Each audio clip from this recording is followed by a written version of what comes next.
और चलिए शुरू करते हैं खास पेशकश आधी आबादी का सफर। आज बात हम करेंगे बजट से जुड़ी आधी आबादी की उम्मीदों की, क्योंकि महिलाएं घर और बाहर दोनों जगह तालमेल बिठाकर आगे बढ़ती हैं और लगातार बढ़ती महंगाई ने कहीं न कहीं उनके बजट को प्रभावित किया है, जिससे घर में परिवार वालों की जिम्मेदारियों को निभाना अब उनके आगे एक चुनौती हो गई है। सभी की उम्मीदों को पूरी कर पाना भी उनके लिए उम्मीदें एक तरीके से चुनौती हो गई है। और यही समझने की आज हम कोशिश करेंगे आधी आबादी में कि क्या है महिलाओं की आम बजट से उम्मीद जो कल आने वाला है, क्या सोच महिलाएं रखती हैं। खास मेहमानों का पैनल होगा हमारे साथ। शुरू करते हैं ये सफर।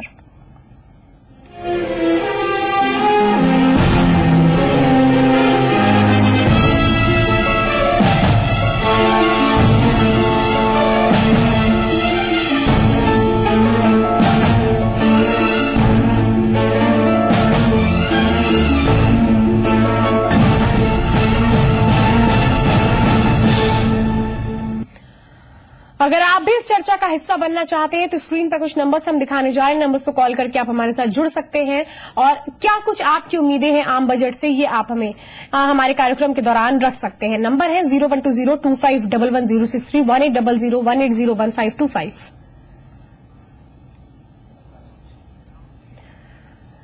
तो लोगों का क्या सोचना है, महिलाओं का क्या सोचना है। लखनऊ की ही कुछ महिलाओं से हमने बातचीत की कि इस बार वो क्या सोच रही है, क्या कुछ ऐसा हो जाए कि घर भी बैलेंस हो जाए, उम्मीदों को भी पूरा कर लिया जाए और अच्छे दिनों की शुरुआत हो जाए। बजट तो एक चीज होती है, बैलेंस तो बिगड़ता है खराब बजट, लेकिन महंगाई एकदम तो कम नहीं होती है। आप डीजल के दाम बढ़ाए, पेट्रोल के, लोग बाजार माह से बढ़ता है 10 पैसे, बाजार में बढ़ जाते 150 पैसे, तो इससे बजट तो बिगड़ता है। लेकिन धीमे धीमे महंगाई कम होगी। उम्मीद ये करते हैं कि महंगाई आगे न बढ़े। आजकल सभी चीजें इतनी महंगी होती जा रही हैं कि घर का बजट बिगड़ता जा रहा है। घर का बजट ऐसा आना चाहिए कि घर का बजट बिल्कुल ना बिगड़े। किराया इतना ज्यादा बढ़ा दिया है, गैस का भी सुनने बढ़ने वाले, पेट्रोल का ऑलरेडी बढ़ ही गया है। तो बस यही चाह रहे हैं कि ऐसा बजट होना चाहिए जो एक जनरल आदमी आराम से जी सके। जो बजट है आपका किचन का वो गड़बड़ ना हो तो उसमें ये है कि भैया मैंने क्या कहते हैं, जब आपकी जैसे इस समय सूखा पड़ रहा है, बारिश नहीं हो रही है, जो चीज महंगी हो रही है तो उसको वो तो ये तो है नहीं कि वो एकदम सस्ती करेंगे, लेकिन ये कि एकदम ऐसा भी नहीं कि एकदम रेट हाई कर दें ताकि हमारा बजट गड़बड़ा जाए। और खास मेहमान हमारे साथ होंगी, लेकिन नोएडा की महिलाओं का क्या सोचना है जरा वो भी देखते हैं। बजट इतना हो कि मतलब महिलाएं उसमें खुश हों, मतलब किचन आइटम्स हैं और बहुत सारी चीजें हैं। बेसिकली जो होता है कि एक तो एजुकेशन और प्लस किचन, ये जो दो चीजें हैं उसमें बैलेंस रहे। सिक्योरिटी की तरफ और बेसिकली जो रेट्स बढ़ाए जा रहे हैं फूडिंग को लेकर के, और ये सब पेट्रोल्स के दाम वगैरह बढ़ रहे हैं, तो मतलब जो आम जनता है, जो मिडिल क्लास फैमिली, उन पर बहुत इफेक्ट पड़ रहा है। तो मैं चाहती हूँ कि ये सब सोच करके हर एक कैटेगरी को सोच करके बजट को बढ़ाया जाए। से कम सस्ता होना चाहिए सब कुछ। गैस का दाम कम होना चाहिए, प्याज का दाम बढ़ता जा रहा है वो कम होना चाहिए, और महिला सुरक्षित हर जगह होनी चाहिए। ये तो बहुत ज्यादा ही जरूरी है क्योंकि कहीं भी महिला सुरक्षित नहीं है। देहरादून से खास मेहमान हमारे साथ हैं, आर्थिक मामलों की जानकार हैं सौम्या गोयल। सौम्या जी स्वागत है आपका। शुक्रिया। सौम्या जी, एक बात अगर मैं देखूं तो अभी महिलाओं के आगे एक बहुत बड़ी मुश्किल होती है कि आमदनी तो उतनी ही है, भले ही वो खुद भी कमाती हो, उनके अगर हस्बैंड भी कमा रहे हैं, और ऐसे में खर्चे लगातार बढ़ते चले जा रहे हैं। तो इस बार क्या माने, आम बजट से एक महिला को क्या उम्मीद है?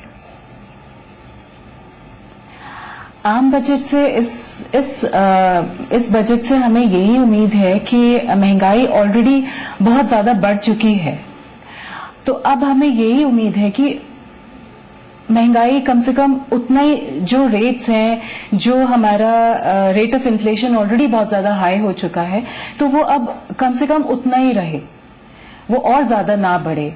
और जैसे जो रेगुलर यूसेज की जो एक घर की उस टाइप की चीजें हैं, जैसे गैस सिलेंडर, सब्जियां, इन सब के रेट्स ऑलरेडी बहुत बढ़ चुके हैं, तो वो और ना बढ़े। तो इसमें जैसे कई चीजें हैं, इस नई गवर्नमेंट से हमें बहुत उम्मीदें हैं कि जो जैसे सब्जियां हैं। एक बात ये बताइए, चूंकि आप आर्थिक मामलों की जानकार इकोनॉमिस्ट भी हैं आप, तो ये बताइए मुझे कि लग रहा है कि ये सारी चीजें बैलेंस हो जाएंगी कल जो आम बजट आ रहा है उसमें? एक देखिए, एक चीज ये हमें मान के चलनी चाहिए कि अगर हम एक सही दिशा में चलेंगे तो डेफिनेटली हम उस चीज को अचीव कर लेंगे। ये एक्सपेक्ट करना तो जायज नहीं होगा। मैं कहना चाहूंगी कि बिल्कुल सही नहीं होगा इस गवर्नमेंट को के एक्सपेक्टेशन को देके कि हम ये सोचें कि महंगाई कल ही खत्म हो जाए, कल ही बिल्कुल कम हो जाए। वो तो पॉसिबल नहीं है। पर उस क्षेत्र में अगर, लेकिन आपको ऐसा लगता है सौम्या जी कि महिलाएं समय देने के लिए उतना तैयार हैं? वो ये सोच रही हैं कि नहीं, हम और थोड़ा वक्त दे देते हैं कि चीजें स्टेबल हो जाए और तब तक हम वेट कर लेंगे? आपको लगता है इतना वेट करने के लिए किसी में पेशेंस बचा है? तो हमें पेशेंस तो देखिए, इतने सालों में इतनी ज्यादा महंगाई बढ़ गई है, इन्फ्लेशन रेट इतना हाई हो गया है, ग्रोथ रेट इतना कम हो गया है, भ्रष्टाचार इतना बढ़ रहा है, एवरीथिंग इतनी सब कुछ इतना ज्यादा बिगड़ चुका है कि इसमें टाइम तो डेफिनेटली लगेगा। उसको हम ये तो नहीं सोच सकते, सपोज हमें बॉम्बे जाना है, हम फ्लाइट से भी जाएंगे तो अगर हमें 2.5 घंटा लगना है तो 2.5 घंटा लगना ही है। हम ये नहीं सोच सकते हम आंख बंद करें और बस हम बॉम्बे पहुंच जाएं। पर हम सही डायरेक्शन में चलेंगे, ये इस गवर्नमेंट से डेफिनेटली हमें उम्मीद है कि सही डायरेक्शन में चलेंगे और हम पहुंचेंगे ठीक जगह, ठीक लेवल पर पहुंचेंगे। महंगाई जो बढ़ रही है इतनी हाई लीप्स एंड बाउंड्स से, वो डेफिनेटली एक लेवल पे आके रुकेगी और सुचारू रूप से चलेंगे और ग्रोथ रेट वगैरह हमारा ठीक चलेगा। जो एक भ्रष्टाचार और इन्फ्लेशन और जो भी चीजें हमारी एक प्रोपोर्शन रेट ऑफ, बिल्कुल आप बनी रहिए हमारे साथ। और कानपुर से हमारे साथ जी मीडिया संवाददाता ब्रिजेश भी हैं। ब्रिजेश, आपने भी वहां महिलाओं से बातचीत की होगी, क्या उम्मीदें इस बार वो लगाए बैठी हैं? देखिए श्वेता, बिल्कुल अगर हम यूनियन बजट की बात करें तो सबसे ज्यादा अगर किसी की नजर है तो वो महिलाओं की है, क्योंकि बजट से सबसे ज्यादा अगर कोई प्रभावित होता है तो वो महिलाएं हैं। क्योंकि चाहे घर की किचन से हो या उसके बाद फिर बाहर निकलने तक सबसे ज्यादा महिलाएं प्रभावित होती, क्योंकि उनको किचन का बजट बनाने का काम भी महिलाओं का होता है। जब भी महंगाई बढ़ती है तो बजट किसका प्रभावित होता है? महिलाओं का। तो महिलाओं का कहीं न कहीं किचन पूरा जो है प्रभावित हो जाता है। इसलिए हर कोई उम्मीद लगा करके बैठा है कि शायद इस बार जो खाद्य पदार्थों की कीमतें हैं वो कुछ कम हो। खास करके जिस तरीके से प्याज, टमाटर या अन्य हरी सब्जियां जिस तेजी से महंगाई बढ़ रही है, उससे कहीं न कहीं वो ये उम्मीद लगा करके बैठी है कि शायद अगर इस बार कीमतें, सरकार कुछ ऐसे जो है जतन करे जिसके चलते कीमतें कम हो तो कम से कम किचन का बजट दुरुस्त हो जाएगा। ये तो घरेलू जो महिलाएं हैं उनका अपना सोचना है, लेकिन इसके साथ ही जो कामकाजी महिलाएं हैं उनके लिए भी एक जो सबसे बड़ी जरूरी बात है कि अगर आयकर की सीमा पर जो है कुछ आयकर की छूट की सीमा को अगर बढ़ाती है सरकार तो कामकाजी महिलाओं के लिए काफी फायदा होगा। और ऐसी महिलाएं जो बाहर रोजगार के लिए जाती हैं तो ट्रांसपोर्टेशन, जिसमें जैसे डीजल पेट्रोल की बढ़ोतरी के कारण ट्रांसपोर्टेशन की कीमतें बढ़ रही हैं, तो वो भी एक बड़ा पहलू है। तो कुल मिलाकर के जो महिलाएं हैं उनकी आस इस बार के बजट से है कि सरकार आखिर किस तरह के कदम उठाती है कि जो महंगाई है, जो महंगाई ने पूरी तरीके से महिलाओं का बजट बिगाड़ के रख दिया है, आखिर वो उसे कैसे दुरुस्त कर पाती हैं। तो सबकी निगाहें इस बार मोदी के ऊपर टिकी हुई है। बिल्कुल बने रहिए ब्रिजेश हमारे साथ। सौम्या जी भी हमारे साथ हैं। सौम्या, एक बात ये बताइए कि जो वर्किंग वुमेन है उनकी तो ये उम्मीद है कि टैक्स स्लैब में इस बार चेंजेस हो जाएं थोड़े से, तो कम से कम जो इनकम तो कम है उस पर जो टैक्स लगातार दिया जाता है उसमें भी थोड़ी कमी आ जाए। नहीं लगता कि ये सोच है इस बार? हाँ जी, बिल्कुल। टैक्स सिस्टम बहुत सिंपल होना चाहिए और जो वर्किंग वुमेन की आय है उस पर डेफिनेटली टैक्सेबल इनकम जो है वो कम होना चाहिए उस पर टैक्स। ये बिल्कुल सही बात है आपकी।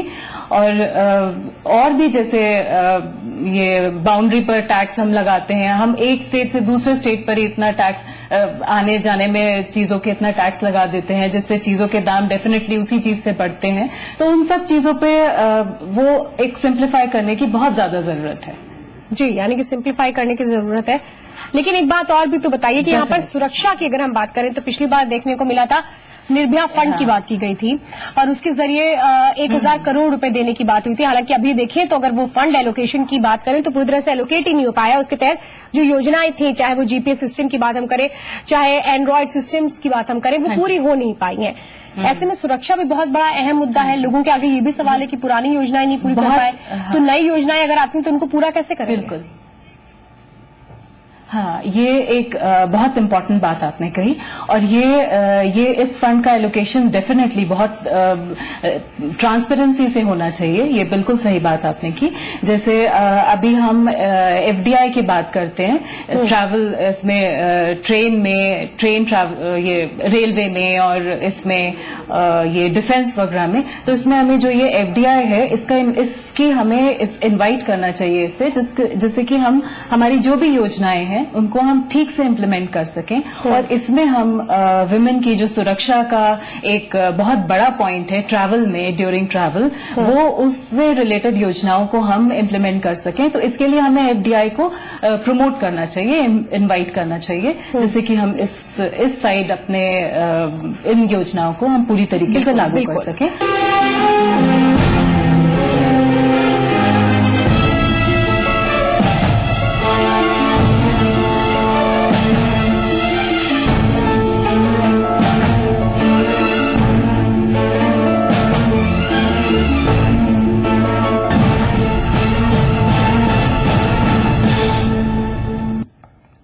आधी आबादी में आज हम खास तौर पे बात कर रहे हैं महिलाओं की बजट डिमांड की। देहरादून से आर्थिक मामलों की जानकार सौम्या गोयल हमारे साथ हैं, ब्रिजेश भी हमारे साथ लगातार कानपुर से बने हुए हैं। ब्रिजेश, एक बात ये बताइए कि हम लगातार महिलाओं की सुरक्षा के मुद्दों को उठाते रहते हैं, क्या इस बार भी उन्हें ऐसा लग रहा है कि ये जो मुद्दा है इसके तहत, क्योंकि अगर हम देखें तो हर जगह जब से सरकार बनी है महिलाओं की सिक्योरिटी को लेकर, महिलाओं की सुरक्षा को बहुत प्राथमिकता के साथ उठाया गया है। कल जो बजट आ रहा है, सुरक्षा के लिहाज से क्या कुछ उम्मीदें लगाए बैठी हैं महिलाएं? देखिए श्वेता, बिल्कुल, जैसे कि अभी आपने इससे पहले निर्भया फंड का जिक्र किया।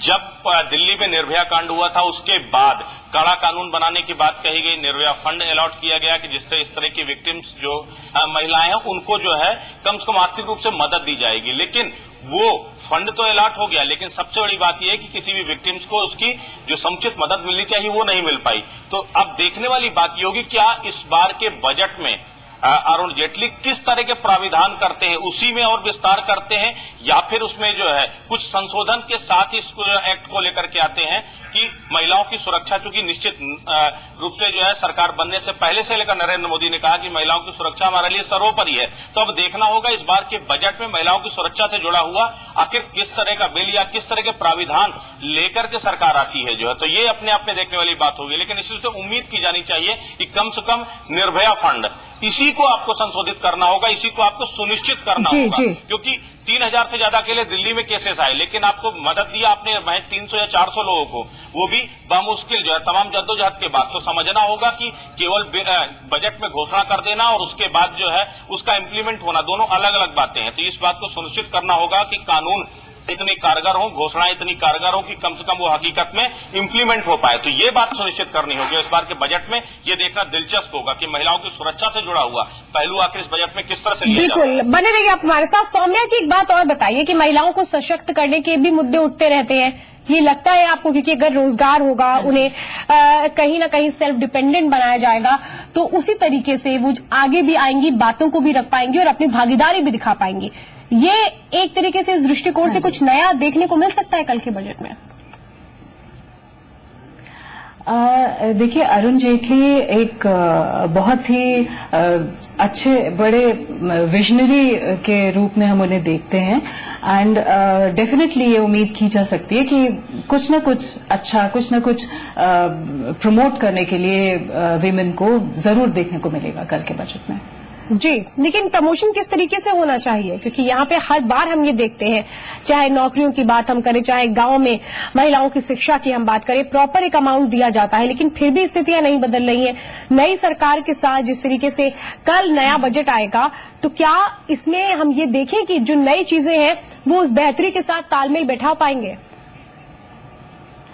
वो डेफिनेटली हम ये उम्मीद कर सकते हैं कि जो फंड हम एलोकेट करते हैं विमेन की सुरक्षा के लिए, विमेन को आगे बढ़ाने के लिए, चाहे वो नौकरी को लेकर हो, चाहे उनके ट्रैवल में सुरक्षा को लेकर हो, और जिस भी फील्ड में हो, तो उनको जिस चीज के लिए वो फंड मतलब हमने रखा गया है, जिस चीज के लिए वो फंड, वो डेफिनेटली उस चीज में एलोकेट हो और उसी चीज के लिए वो फंड यूटिलाइज हो जिससे कि महिलाएं आगे बढ़ सकें, चाहे वो उनकी पढ़ाई को, एजुकेशन को लेकर हो या उनकी नौकरी को लेकर हो, जिस फील्ड को भी लेकर हो, उनको हम प्रोफेशनली ट्रेन करने के लिए कुछ प्रोग्राम्स ऐसे बनाएं उनके लिए। सौम्या जी, दर्शक है आकाश, उनसे जरा बात कर लेते हैं पहले। आकाश, आप अपनी बात रख सकते हैं।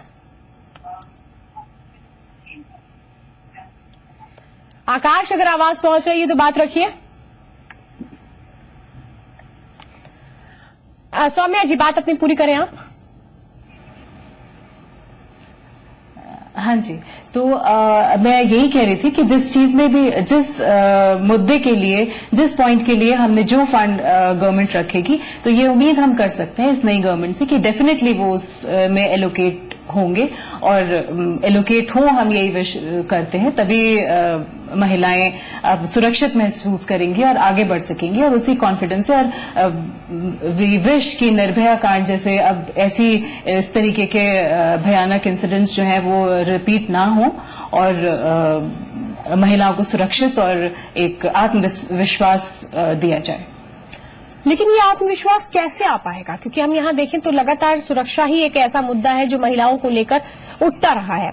ये जो मामले आए हैं इस बार, वो बहुत ज्यादा गंभीर है। ये कहें कि इन मामलों को ध्यान में रखा जाएगा? इन मामलों को डेफिनेटली ध्यान में रखना चाहिए।